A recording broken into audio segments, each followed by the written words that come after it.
Hello students, कैसे हैं आप सब। आशा करती हूँ आप अच्छे होंगे और अच्छे से अपनी पढ़ाई कर रहे होंगे। मैं मोनिका रावत आपका स्वागत करती हूँ आईसीटी वर्चुअल क्लासरूम देहरादून। बच्चों, आज हम क्लास 11th का जो आपका सब्जेक्ट है फिजिक्स, उसका chapter mechanical properties of fluids को कंटिन्यू करें। तो बच्चों, पिछले लेक्चर में हमने इस चैप्टर को स्टार्ट किया था। साथ ही साथ हमने थ्रस्ट के कॉन्सेप्ट को जाना था।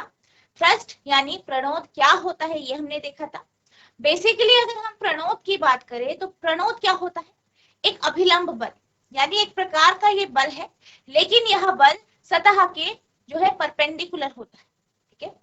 इसके साथ साथ हमने प्रेशर के कॉन्सेप्ट को जाना था, किस तरीके से फ्लूइड में प्रेशर का कॉन्सेप्ट होता है और किस तरीके से किसी भी द्रव्य को अगर हम किसी बर्तन में रखते हैं तो वो किस तरीके से जो है प्रणोद को उसके मतलब जो आपका वेसल है, जो बर्तन है, उसकी बाउंड्री पर लगाता है या उसकी दीवारों पर लगाता है। इसके बाद हमने जो है पास्कल लॉ हम पढ़ रहे थे, जिसमें हमने क्या देखा था, हमने ये देखा था कि जब भी हम जो है किसी भी हमारे पास एक बर्तन है, उस बर्तन में हमने क्या किया, एक लिक्विड डाला या गैस डाला, फ्लूइड डाला, द्रव डाला। अब अगर हम उस पर क्या करते हैं, एक साइड से प्रेशर लगाते हैं, तो वो जो प्रेशर है वो पूरे के पूरे फ्लूइड में फैल जाता है और इसी प्रेशर से वो वॉल को भी क्या करता है, उस पर भी प्रेशर लगता है। इसके बाद हमने ये देखा था कि जो आपके हाइड्रोलिक सिस्टम होते हैं, ठीक है, वो पास्कल के नियम पर ही कार्य करते। आज हम इसका प्रूफ देखेंगे, इसके प्रूफ को समझेंगे। अब इसको प्रूफ को समझने के लिए हम क्या करते हैं, हम क्या करते हैं, कंटेनर लेते हैं, बर्तन ले लेते हैं। ठीक है, जैसे आप यहाँ पे देख सकते हैं, हमने एक बर्तन लिया।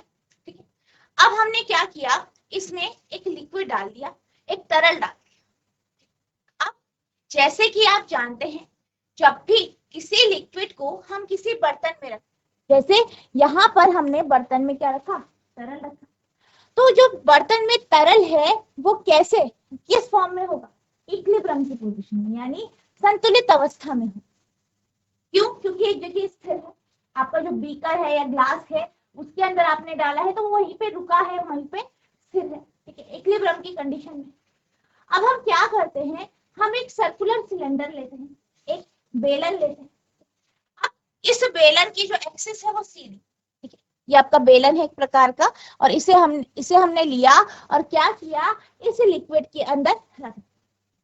हमने क्या किया, हमने एक जो है बर्तन लिया, वेसल लिया, उसमें हमने लिक्विड डाल दिया, उसमें हमने द्रव्य डाल दिया। अब उसमें हमने क्या किया, उस द्रव्य में हमने क्या किया, एक सिलेंडर लिया और उस सिलेंडर को हमने इसमें डाल। अब जैसे कि आप जानते हैं कि जो आपका यहाँ पे लिक्विड है वो किस अवस्था में है, संतुलित अवस्था में या इक्विलिब्रियम की पोजीशन में, यानी उसमें किसी भी प्रकार का कोई भी जो है प्रवाहित वो नहीं हो रहा है, फ्लो नहीं कर रहा है। ठीक है, हर जगह जो है आपका फोर्स या बल हर दिशा में सही सेम है।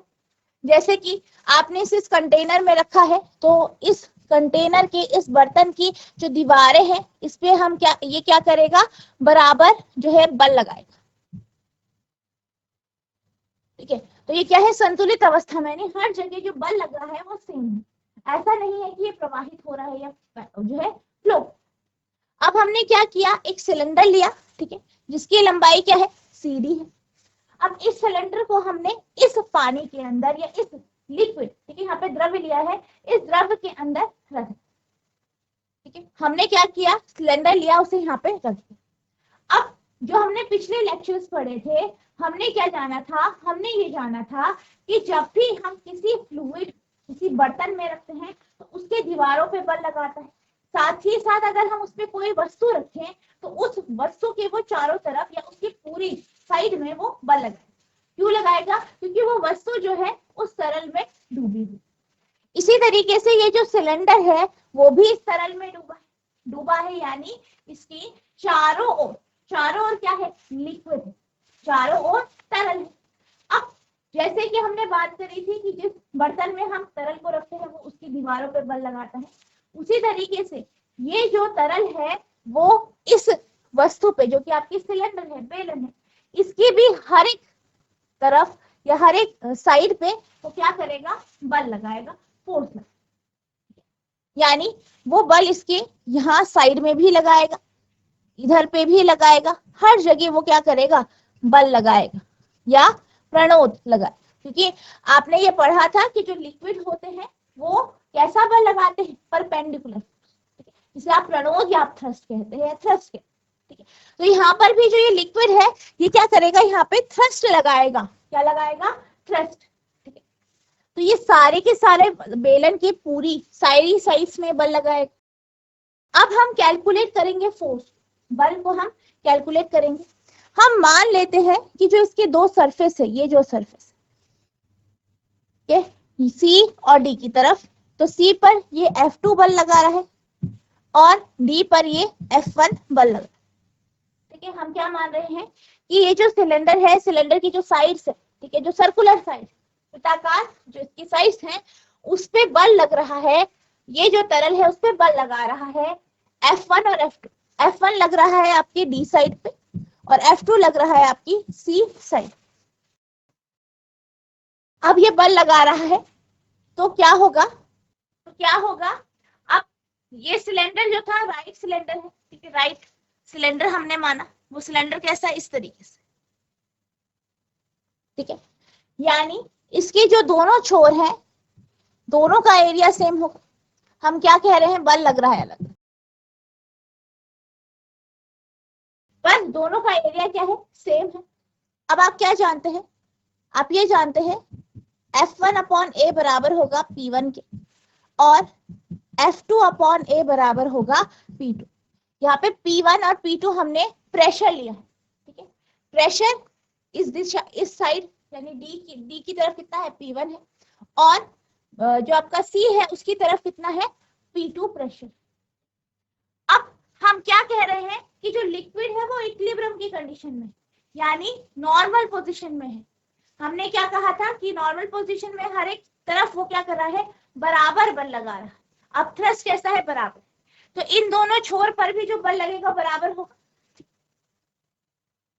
अब ये जो बल है यहाँ पे बिल्कुल बराबर लगा रहा है, इक्विलिब्रियम की पोजीशन में है, इसका यहाँ पे पूरा बल सेम है।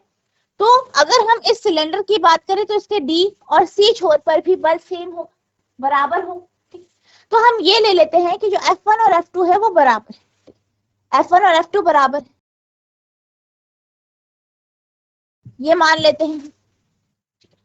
अब इसको अगर हम F1 की उसमें लिखें तो F1 बराबर हो जाएगा आपका P1A और F2 बराबर हो जाएगा आपका P2A, ठीक है। अब आप इन वैल्यूज को यहाँ रखेंगे, F1 कितना है, P1A, F2 कितना है, P2A, A से कैंसिल, तो P1 बराबर हो जाएगा P2। तो आप देख सकते हैं कि प्रेशर क्या आ गया है, बराबर आ गया है, दोनों तरफ दोनों जगह, ठीक है, सेम आ गया है प्रेशर, P1 बराबर P2 क्या। तो इससे हमें क्या पता चलता है, इससे हमें ये पता चलता है कि जब भी हम किसी भी, कोई भी आपका लिक्विड है, कोई भी तरल है, उस पर अगर हम प्रेशर की बात करें, ठीक है, एक एनक्लोज्ड बर्तन में, एक बंद बर्तन में अगर हमने उस तरल को रखा है तो वो हर एक दिशा में बराबर प्रेशर लगा, ठीक है। तो ये आपका पास्कल के लॉ को प्रूव करते हैं, ठीक है। तो आई होप आपको ये समझ में आया होगा, ठीक है। अब हम देखते हैं कि आप इसे किस तरीके से लिखेंगे। Proof, consider 2 point C and D inside the liquid. मान लेते हैं दो बिंदु C और D, ठीक है, किसके अंदर, लिक्विड के अंदर, in a container containing an in a equilibrium of rest, ठीक है।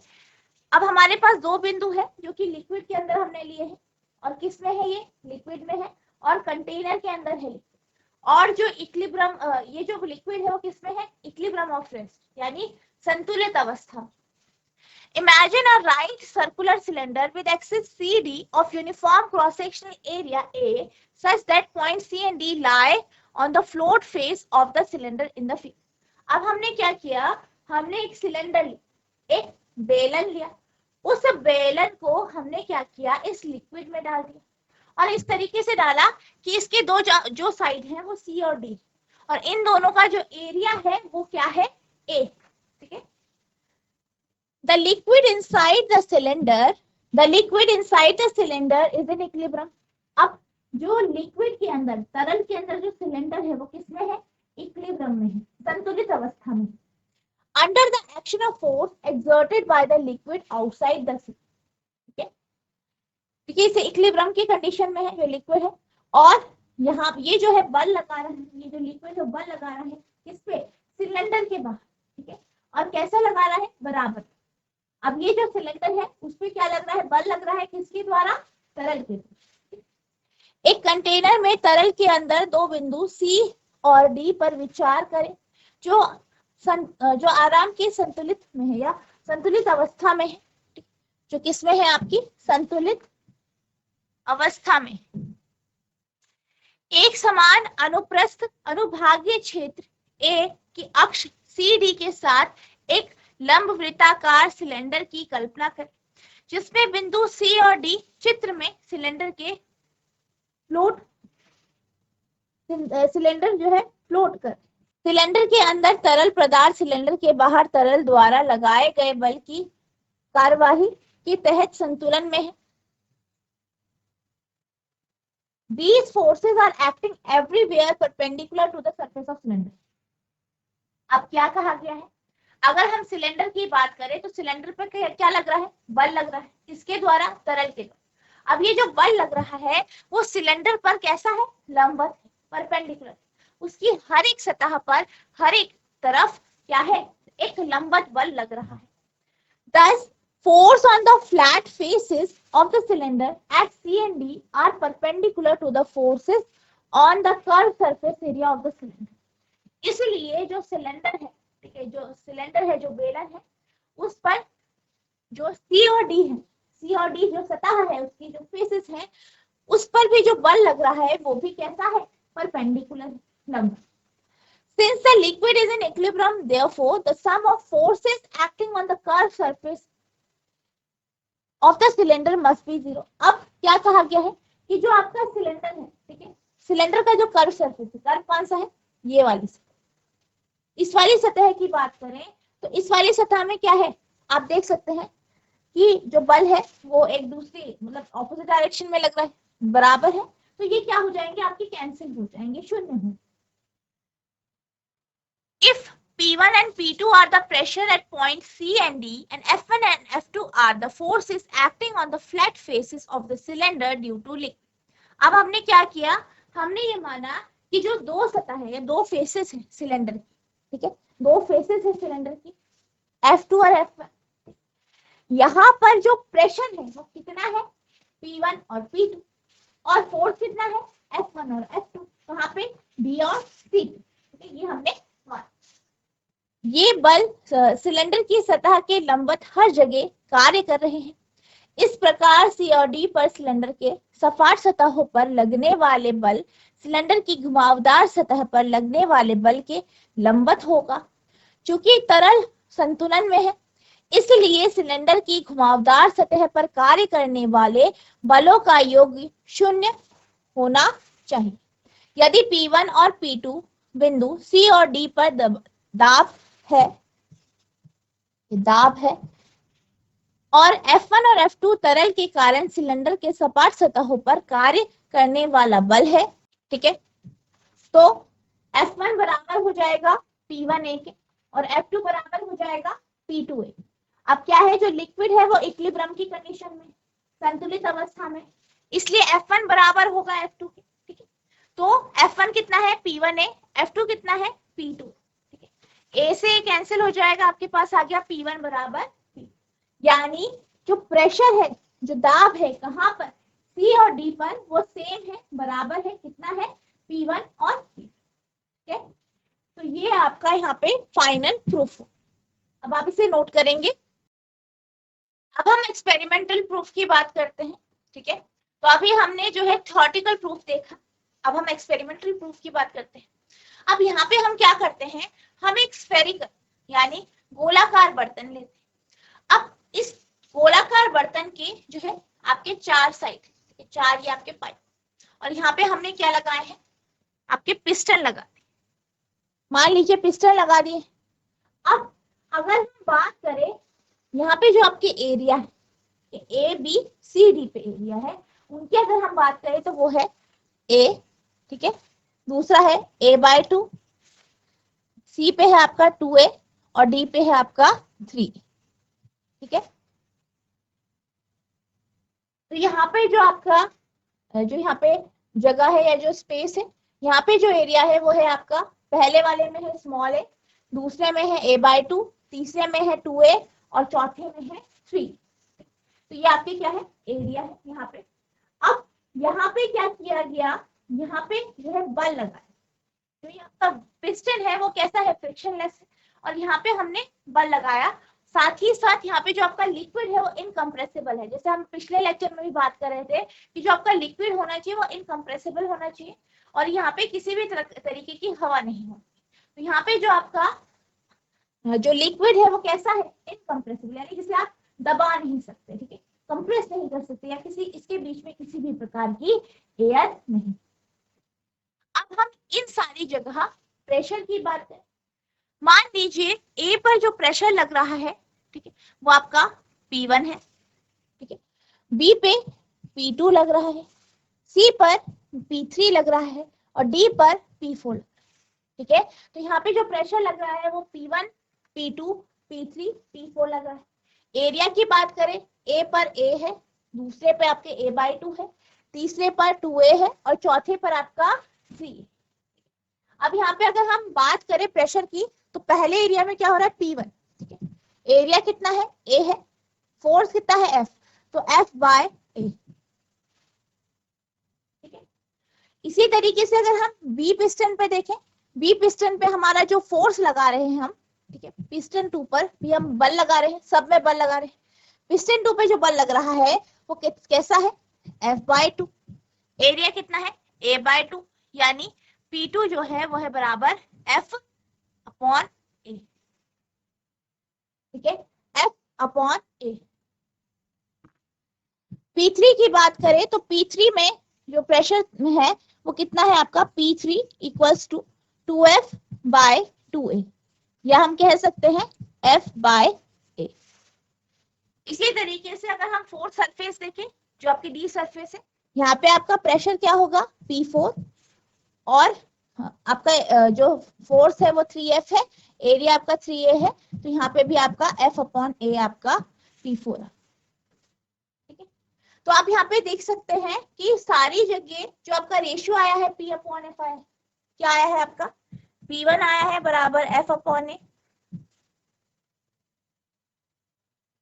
ठीक है। दूसरा है आपका P2 जो है आया है वो भी आपका F/A आया है, P3 भी आपका F/A आया है और P4 भी आपका F/A आया है, यानी क्या आया है आपका, P1 equals to P2 equals to P3 equals to P4,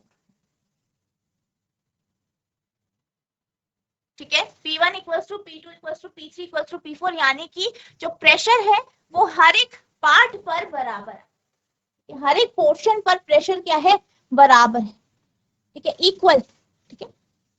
तो यहाँ पे से हम ये समझ सकते हैं कि जब जो आपका ये लिक्विड है, यहाँ पे जब प्रेशर लगाया जाता है तो हर जगह हर दिशा में जो है सेम जो आपका प्रेशर है, दाब है, वो यहाँ पे ट्रांसमिट होता है पूरे liquid.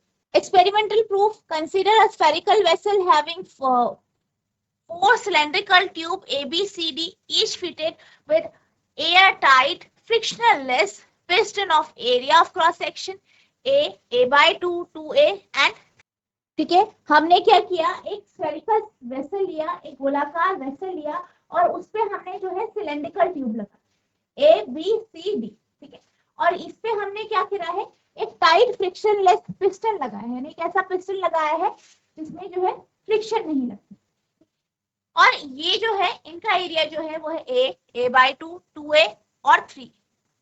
Fill the vessel with an incompressible liquid so that no air gap is left inside the vessel and the piston fitted in the various cylinder tubes। अब क्या किया, हमने क्या किया, जो ये वेसल है इसको भरा इनकम्प्रेसिबल लिक्विड से, यानी ऐसे लिक्विड से जो कि दबता नहीं, जो कंप्रेस नहीं है।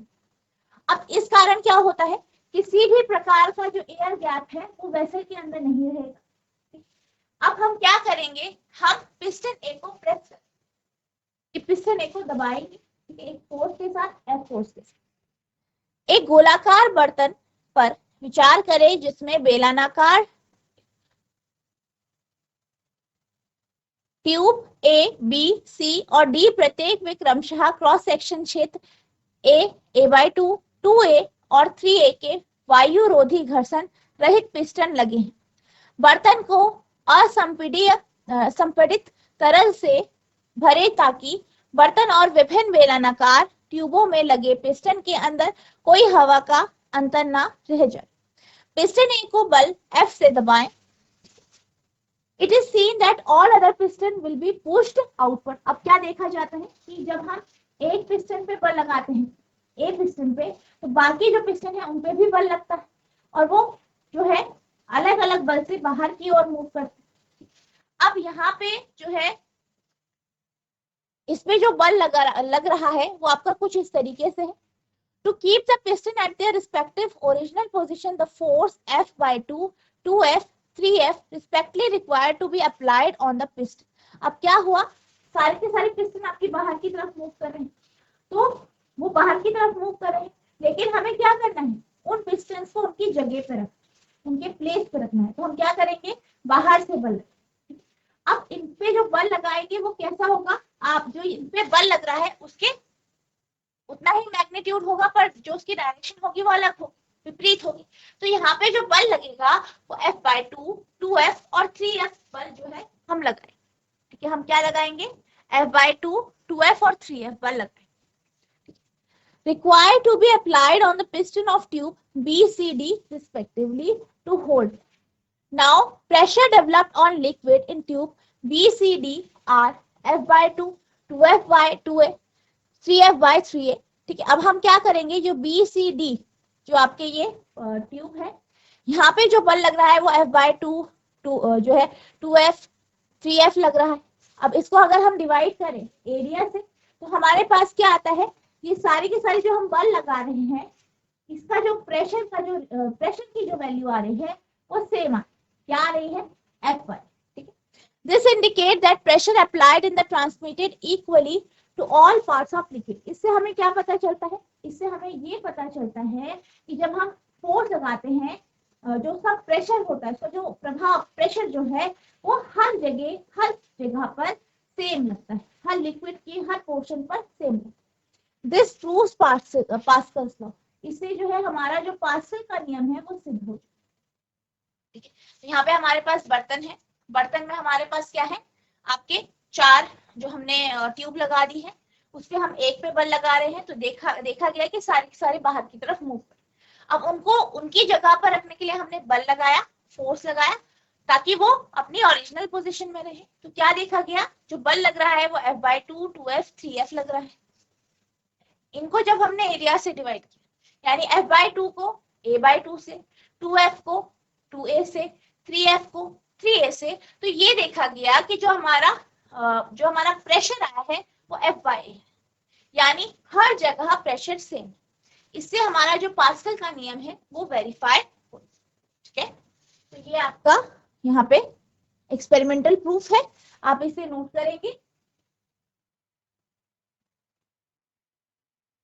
बच्चों अब हम चलते हैं अपने अगले टॉपिक की तरफ, जो है आपका variation of pressure with depth, यानी गहराई के साथ दाब। अब हम ये देखेंगे कि किस प्रकार से गहराई के साथ जो है दाब में परिवर्तन आता है। ठीक है, यहाँ पे हमने क्या करना है, यहाँ पे हमें एक बर्तन लेना है, एक वेसल लेना है, एक वेसल लेना, एक बर्तन लेना है जिसपे आप क्या डालेंगे, फ्लूइड। ठीक है, एक प्रकार का तरल। अब जो फ्लूइड है वो किसमें है, ग्रेविटी में। ठीक है, यानी इस पे क्या है, ग्रेविटेशनल फोर्स लग रही है। अब हमने क्या किया, हमने एक सिलेंडर लिया, ठीक है, एक सिलेंडर लिया और उसको इस लिक्विड में डाल दिया। अब जैसे कि हम अभी तक पढ़ते आ रहे हैं कि जब भी आप किसी तरल में किसी वस्तु को रखेंगे तो जो तरल है उसकी पूरी सतह पर बल लगाएगा जो कि लंबवत बल होगा। ठीक है, तो आप देख सकते हैं यहाँ पे आपके नीले रंग के एरो से इन्हें जो है बल को दर्शाया गया है। अब ये जो सिलेंडर है इसकी हम हाइट मान लेते हैं h, इसकी हाइट जो है वो क्या मान लेते हैं हम, h मान लेते हैं। और इसकी सतह ए, एक और दो, ये दो सतह एक और दो मान लेते हैं, ठीक है, जो इसकी सर्कुलर सतह। और इसका जो वेट है वो आपका mg हो जाएगा। m क्या है, इसका मास है, और g क्या लग रहा है, ग्रेविटेशनल फोर्स। अब इसके चारों ओर क्या लग रहा है, लंबवत बल लग रहा है, जो कि लिक्विड के कारण यानी तरल के कारण लग रहा है। किसके कारण लग रहा है, तरल के कारण इस सिलेंडर पर बल लग रहा है। ठीक है, अब आप जो है इसमें सबसे पहले थ्योरी लिखेंगे, तो हम लिख लेते हैं। आप लिखेंगे, let us consider a vessel filled with a liquid, with a fluid, or liquid. Let us put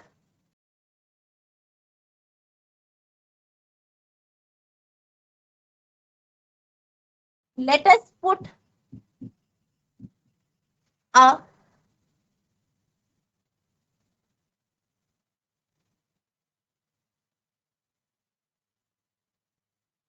cylinder inside. मान लीजिए कि एक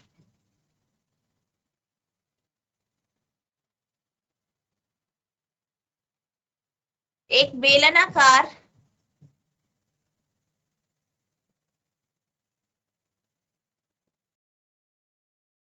बर्तन में द्रव रखा जाता है।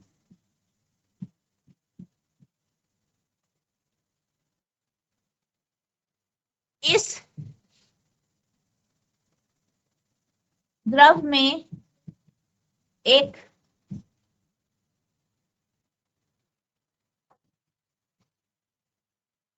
बेलन को रखते हैं।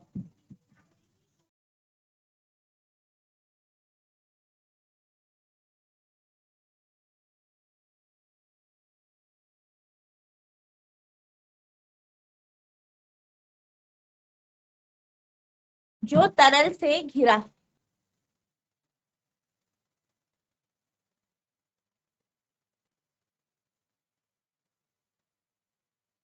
अब क्या होता है, ये तरल जो है यहाँ पे बल लगा रहा है, तो हम मान लेते हैं यहाँ पे जो इस सतह पर बल लग रहा है वो F1 है, इस सतह पर जो है F2 बल लग रहा है, यहाँ पर जो है इसके वेट के कारण mg बल लग रहा है। ठीक है, और जो इसके कर्व सरफेस पे बल लग रहा है वो क्या कर रहा है, आपस में एक दूसरे को कैंसिल कर रहे हैं, यानी यहाँ पे जो हम बल ले रहे हैं वो हम जीरो ले, तो आप लिखेंगे, मान लीजिए कि बेलन की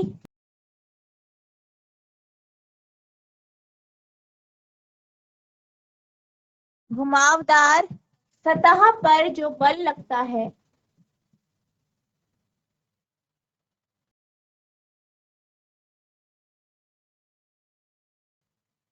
वह शून्य हो जाता।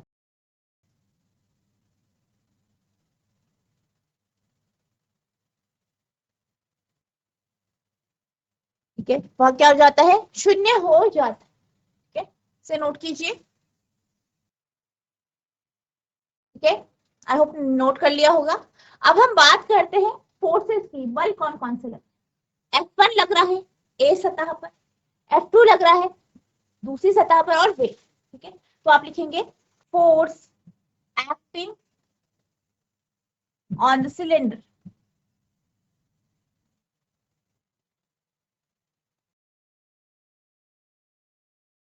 बेलन में पर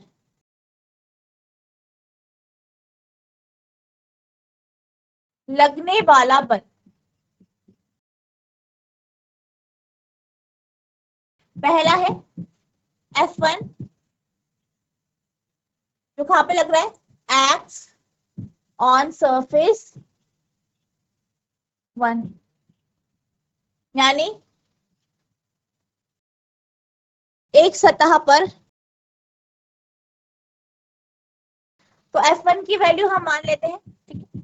एरिया हम ए मान लेते हैं, ठीक है। इसका एरिया जो है क्रॉस सेक्शन का ए है, ठीक है। और यहाँ पे हम मान लेते हैं प्रेशर P1 लग रहा है, तो P1 ए हो जाए, ठीक है। ये पहली इक्वेशन हो गई। दूसरा हम मान लेते हैं F2 एक्ट्स ऑन सरफेस 2, यानी जो दूसरी सतह पर लग रहा है, इसकी वैल्यू हम मान लेते हैं F2 बराबर P2 प्रेशर लग रहा है और क्रॉस सेक्शनल एरिया ए ले रहे हैं, तो ये आपकी दूसरी इक्वेशन होगी, ठीक है। तीसरा बल कौन सा लग रहा है, वेट, आप क्या कहते हैं, भार को कहते हैं, ठीक है, भार कहते हैं। वेट जो कि आपका क्या है, एम जी। एम क्या है, आपका जो सिलेंडर है उसका मास है, द्रव्यमान है, जी आपका गुरुत्वाकर्षण।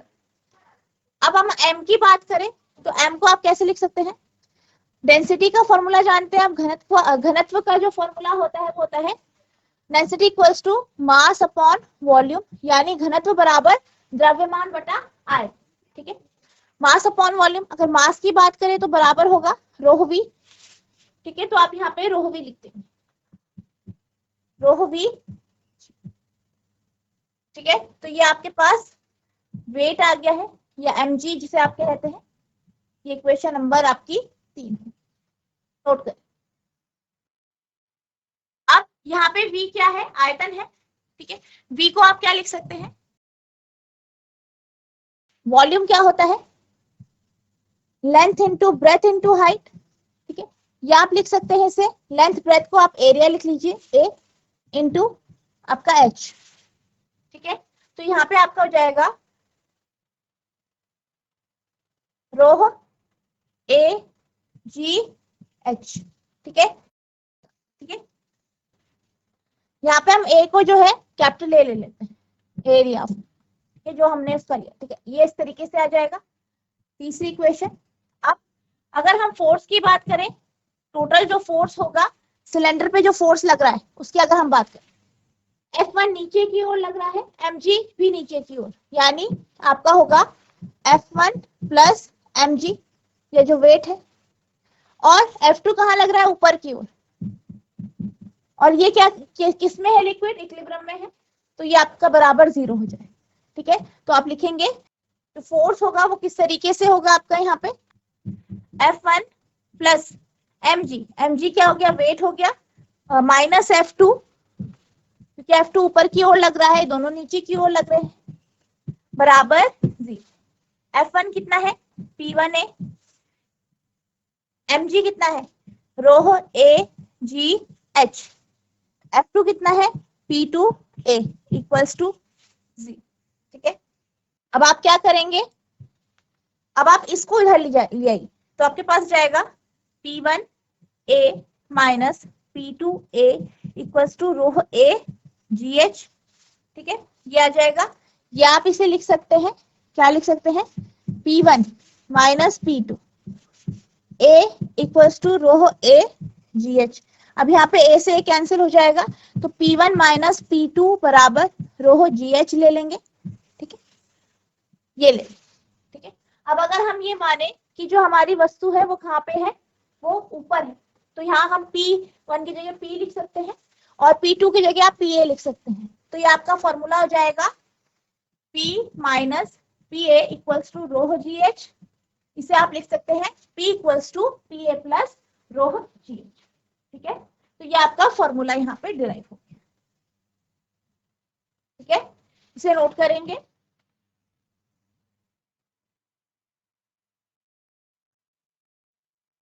बच्चों आई होप आपको ये जो डेरिवेशन है ये समझ में आ गया होगा।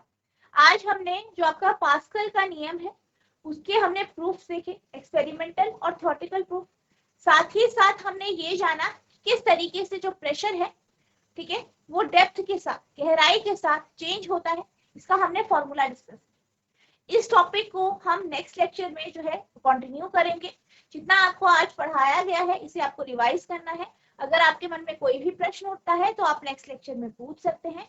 तो बच्चों आज के लिए बस इतना ही, मिलते हैं हम नेक्स्ट सेशन में, तब तक के लिए thank you and have a nice day.